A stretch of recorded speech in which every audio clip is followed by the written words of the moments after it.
The whole premise of the store, of the business, is nobody should be spending thousands of dollars on something they're going to wear for a few hours. I've thought that all along. This is Grounded in Granite, where every person and every place has a story to tell.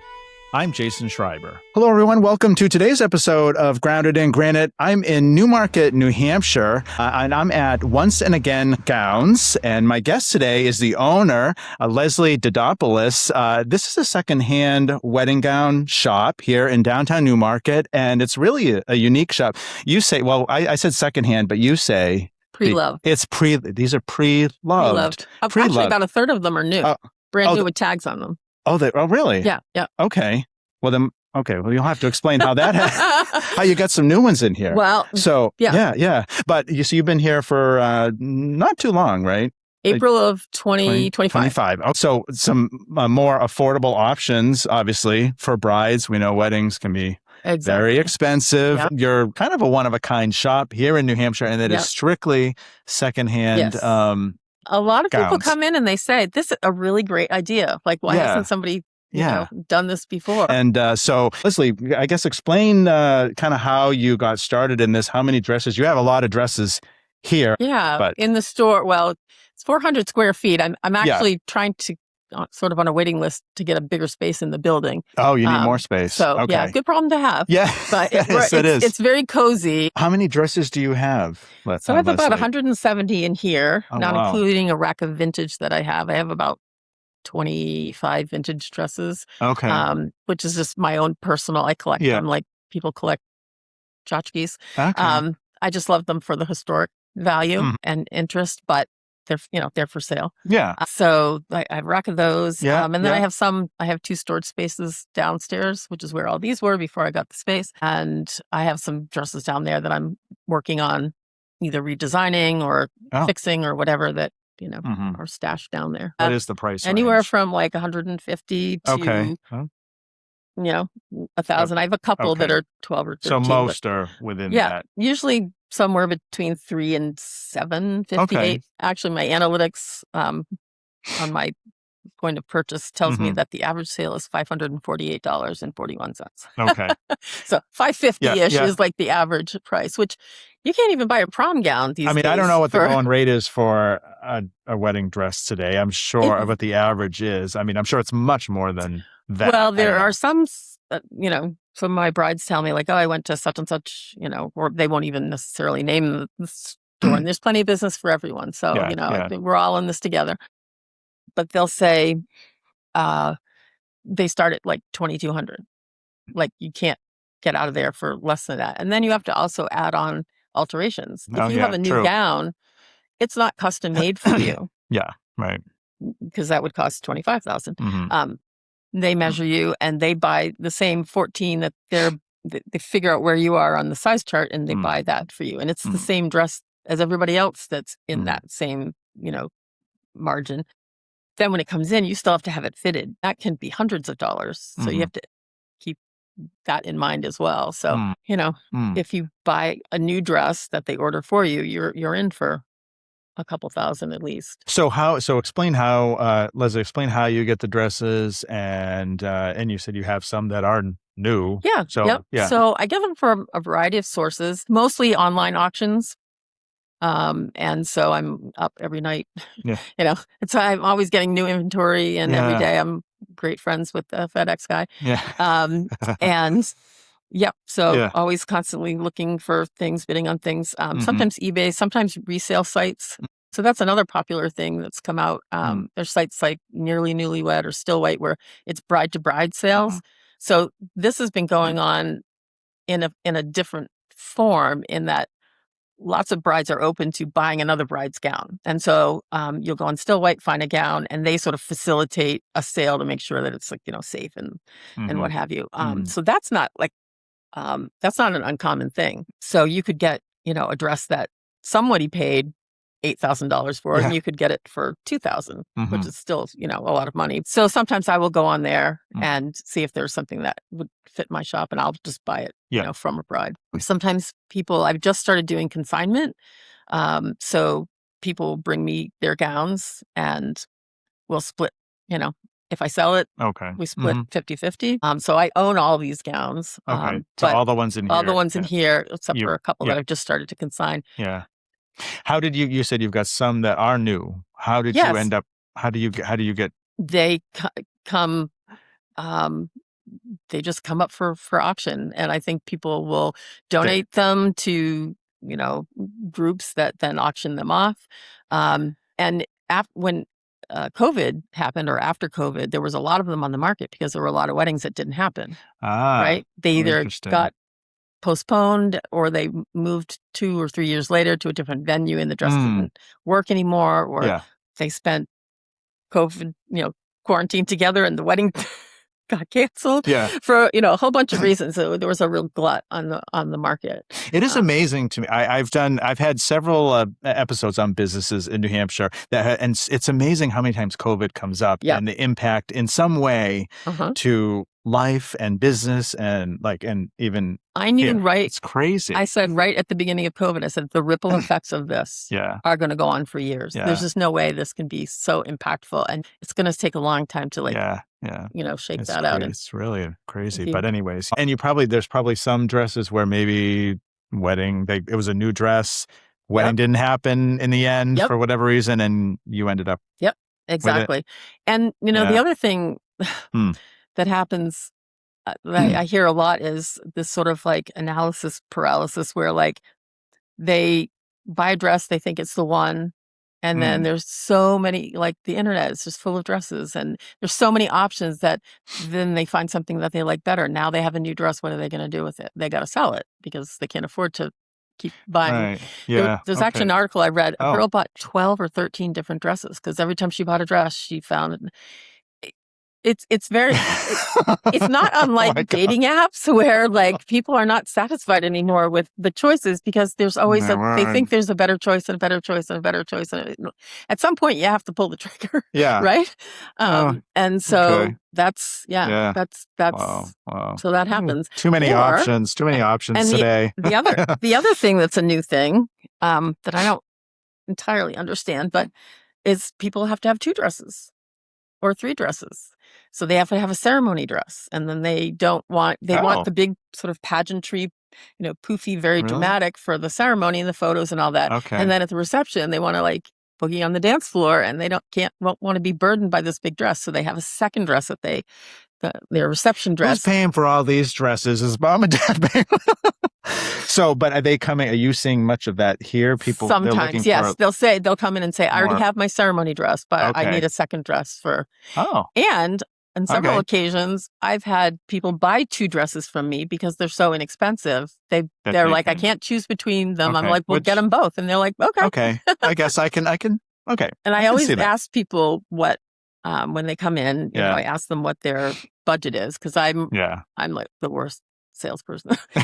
If I were a good salesperson, I'd be trying to upsell them on everything, and I won't. They've worked hard to figure out their budget, what they can afford to spend, and so I'm respectful of that. And so I don't go look, here's a dress that's just to tempt them. Okay, so where did this idea? How did this come about? Well, in 2020, I had gastric bypass surgery. And I lost a lot of weight, 230 pounds.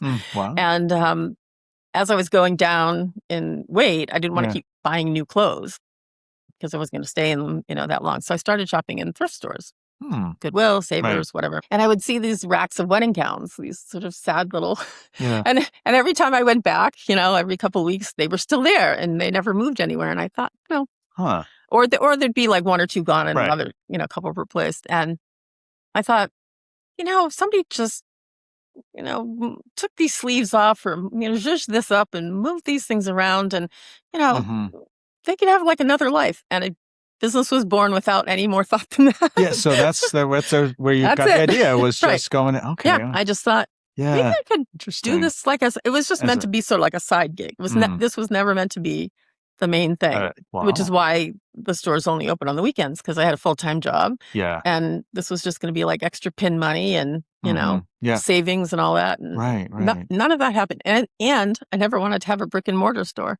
I just wanted to do a pop-up. I thought, I'll have these dresses and once a year, I'll rent a space for like a month or two. Like, they have holiday pop-ups, and I'll sell them all off, and then I'll just work on them in my free time. And I'll do this none of that happened.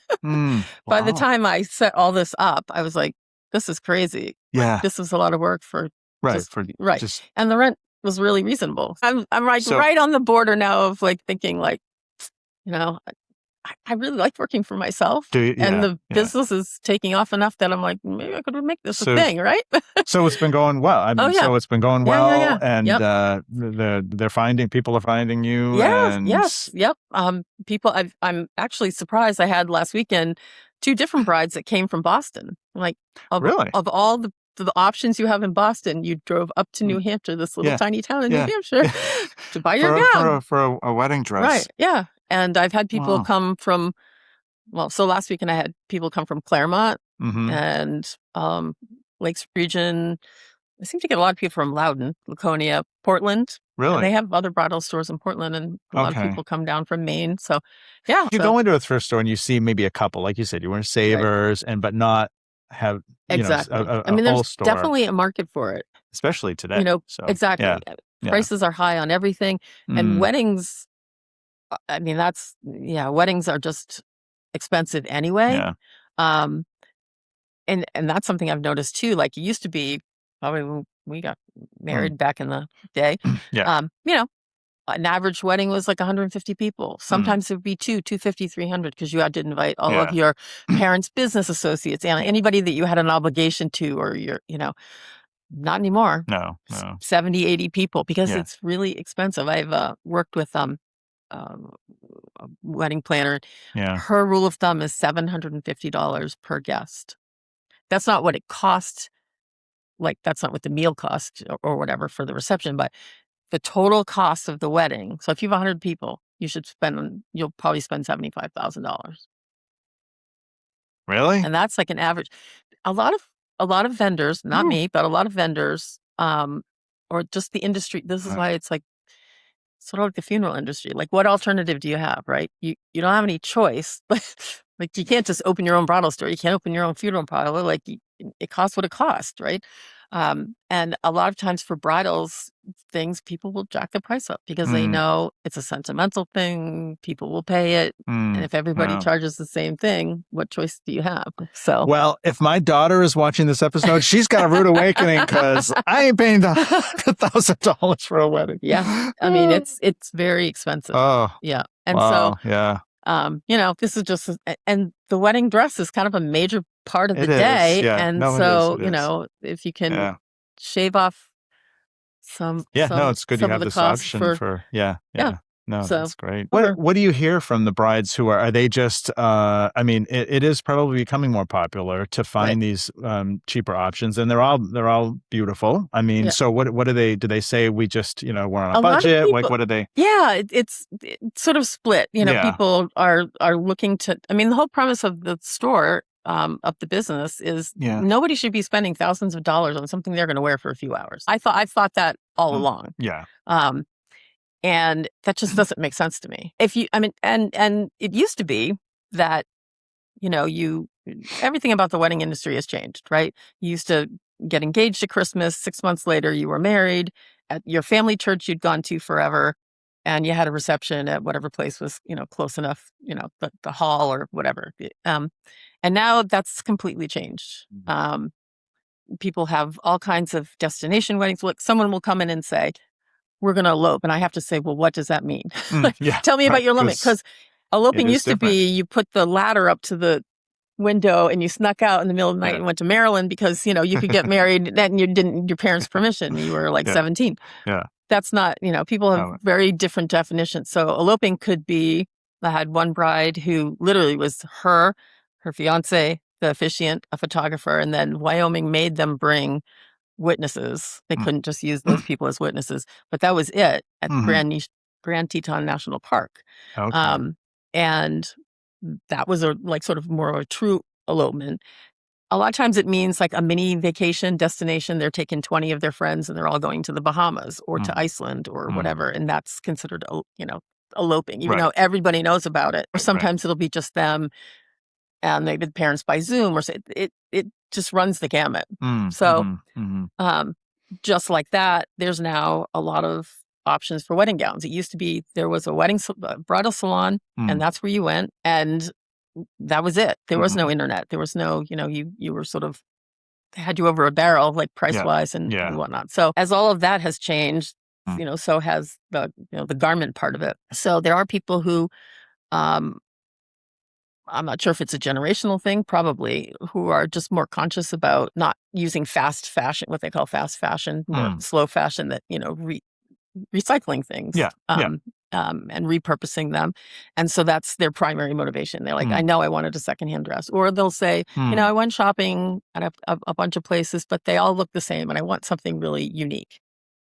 And some people, it is just price point. They're like, I have X amount of dollars and, this is what I have. So it could be, a variety of reasons why they end up here. Well, and thrifting is such big today. Yes. I mean, it's so you're probably entering the scene at a good time. Well, it's interesting that you say that, because I just participated in a secondhand fashion show at the Portsmouth TEDx. Oh, really? Yeah, the TED Talks. Oh, yeah. In May. And in 2023, a woman, Jennifer Moore, had given one of the TED Talks about secondhand fashion and how we really need to be moving towards that. Yeah. And she had all these statistics and slides about where all these clothes that we take to, either, I don't want to say Goodwill specifically, but, charities, secondhand, whatever, where they actually end up. Or, the shirts they print, they print all the shirts for which team wins, whether they win or lose, and the ones that don't apply, like for the Super Bowl, where those all end up. And they don't end up on people, they end up on barges, in rivers. So, and she said at the end of her talk, she said, wouldn't it be great if there was a store you could go to buy a secondhand wedding gown? Or, she said how she had pulled into Savers that weekend before, and the parking lot was full. And she looked over to the mall and the parking lot was empty. Yeah. And I thought, well, Savers is no longer there and the mall is no longer there, but in Newington, right. One out of three. Now there is a wedding gown store. So at least that came true. You raise your hand and I don't know. So this year they invited her back and gave her the first of what will be an annual sort of recognition award. And so they always have close out the day with some fun thing, music or whatever. And so they did a secondhand wedding gown, secondhand fashion show, and she wanted a couple of wedding looks, like most fashion shows end with like a wedding gown. So that was a blast. So that's cool. Well, the thought of a secondhand fashion show, it was really funny.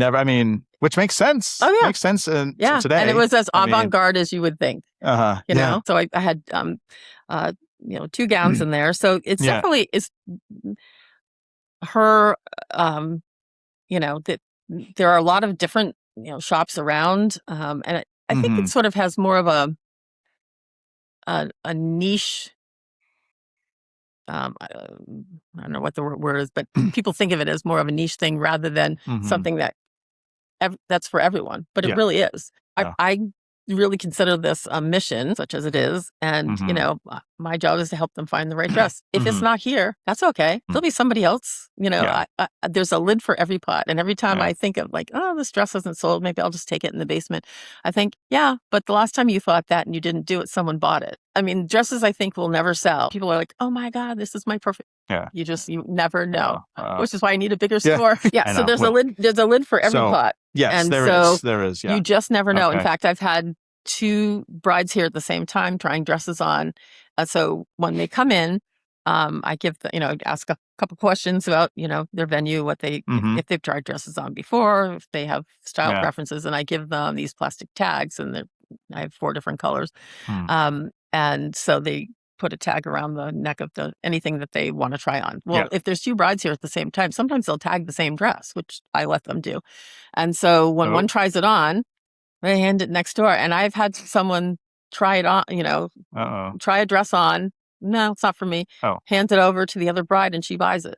Okay. They haven't fought over. Oh, no. Okay. No, right. no. I thought you were going to say that they both liked it and then there was Well, it's first come, There was first a serve. brawl. So that's what I was hoping you were going to say. Then they had it's a first come, first serve. So whoever tagged it first. Okay. All right. But they'll be like, okay. oh no, you have my blessing. I don't want, and they'll be like, oh my God, this is like the perfect. So okay. You just never know. And I usually can tell when they're trying on which dress they're going to pick. Or what dress I think they should pick. Yeah. I'm usually right. Sometimes, not always. And now I'm going to contradict myself because you can just never tell. Yeah. Like you think sometimes, and I will be completely shocked, or they will. It's always a process of kind of whittling things down. They'll come and say, "I don't know what I want." Well, let's approach it from the opposite direction. Then, what do you not want? Most people can tell you what they don't want, even if they don't know what they do want. And the challenging ones are the ones that don't know what they want, but they know everything that you bring them. They don't want. They don't know what they do want. So I'm like, you got to work get with a like little tough. exactly. That's challenging. Like, nope. So, so a lot of times the no's are more information than the yeses because, like I said, it's a whittling process. I'll be like, okay, she likes this, but not. And I'll say, what do you like? What do you not like about it? And it forces them to sort of think. And so eventually we get down to, and so I may pull something that they would not have and didn't pull the first time. And they'll be like, oh my God, I never would have, if I had a nickel for every time someone walked out of the store saying, I never would have picked this because you don't have a frame of reference. You don't try on wedding. You know what you like by the time you're getting married. You know what you like in regular clothes, but you have no frame of reference. You don't try. You see things that you think you'll like, but when you put it on, you're like, oh no, not at all what I thought. And then you have the Greek chorus. The friends that they bring in, and everybody's got an opinion, and that's like a whole dynamic too. Too many opinions at times, probably. People want to include the important people in their life, but you also have to take into consideration that if you're asking those people to come, they assume you want their opinion and they're going to give it to you. Sometimes politely, sometimes not. I've had to whisper in a bride's ear more than once, like, this is your wedding and you should pick the dress that you want to have. And they're like, I know. I'm just humoring them. So. But sometimes they can be, very influential. I have to sometimes remind, everyone that like. Does the groom come very often? Sometimes. Okay. Yep. Not often. I've had some fathers too. It's kind of dicey because the screens that I have don't necessarily close all the way, and you have people changing clothes, and so it can be a little disquieting sometimes, but it's fine that anyone can come. Some people bring he helps pick the dress, and they're usually very sort of non-traditional in every way. I can't remember if I was telling you before we started recording, I just celebrated my 30th wedding anniversary, but I can't remember if I ever went with my wife to I don't think look so, at her. you're not at that time. I don't think, no, I must not have. because I'm not supposed to see it, right? No.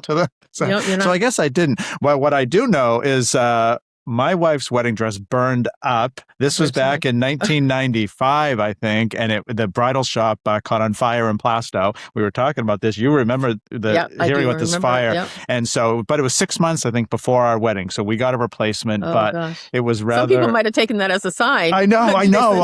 But hey, we made it 30 years, so it worked out. But that was a crazy time. The dress burned up, and it was a big story at the time. But anyways, everything's secure here, safe. Yeah. But no, I have insurance. We have sprinklers. You have insurance, and there's sprinklers in here, so don't have to worry about that. We're in an old mill building here. The old mill building. And so the styles, can you talk at all about some of the styles? So you got. I think that's why now that I've been in business somewhat. Fair amount of time to kind of draw some conclusions, come up with some data. The thing I hear a lot is, wow, you have like a really wide selection here. You have like really, really nice and different. And when you go to bridal salons that just have new dresses, every year they come out, twice a year, fall and spring, new designers have, new collections and all that. After a while, they start to sort of all kind of look alike. I mean, you can only design so many different ways, right? Yeah. So I have dresses that are from all different eras, all different, and this is going to be shocking. So vintage is anything 20 years and to 99 years, and antique is over 100 years old. Oh, okay. I didn't know that. Anything from 2006 and older is vintage. Oh, that's ridiculous. I know. And retro's not a thing. It's more like a style or like a reproduction. So that's vintage. Yeah, vintage. So right. So 2000, 1990. Yeah. Wow. So yeah, I know. All right. So I have a lot of vintage things, even if they're not. I have like the truly vintage things, like I have Edwardian and Victorian, and what we would really think is vintage, from 1940s and 50s and 60s and all of that. So those are what I think of as true vintage. But so I have dresses that you would not have seen because even if they're only 15 years old, because they're not on the market and you weren't looking for a wedding gown then. So they're new to, the people who are looking for them, even if they're, not all that old. So I have a lot of sort of unique styles that are perfectly acceptable to wear.